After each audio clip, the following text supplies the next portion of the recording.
ভাই 1 মিনিট লাগবো আইতেছি। ওই সিদ্দিক, ওই আমার খালাতো ভাই, ঠিক আছে? খালাতো ভাইটারে নিয়ে একটু আদর আপ্যায়ন কর, আমি একটু আইতেছি, এমার্জেন্সি, ঠিক আছে? ওই খালতো, তাহলে থাক, আমি একটু আইতেছি, হ্যাঁ? যা।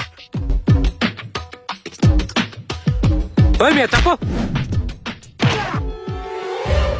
কি ভাইয়া, কি অবস্থা, ভালো আছো? ভাইয়ের খালাতো ভাই মানে তো আমাদের খালাতো ভাই। ল চাটা খাই, আড্ডা মাড্ডা দেই, এর মধ্যে ভাই আয়া পড়বো, চলো।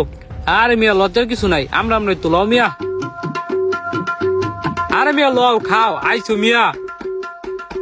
আরে মিয়া, ভাইয়ের খালাতো ভাই মানে তো আমার খালাতো ভাই, বুঝো নাই ব্যাপারটা? বুঝতে হবে মিয়া, ঠিক মতো খাওয়া দেখে মিয়া শুকাই গেছো। আরে মিয়া আইসো দেশের তুই মিয়া, খাও। কিরে খালতো, তুই এই জায়গা বহাকে? তোর আপ্যায়ন করার লেগে না লোক পাঠাইলাম, হ্যাঁ কই? আরে ভাই কইও না, কালাকুলার দাম রাখছে কোথায় জানি একটা স্যামরাই আমার ধাক্কাটা উৎ করে হালাই দিছে। পয়রা পার মধ্যে কি জানি একটা বেঞ্চ এনে জম্মের বিষ করতেছে। কস কি? তুই সিদ্দিক গেল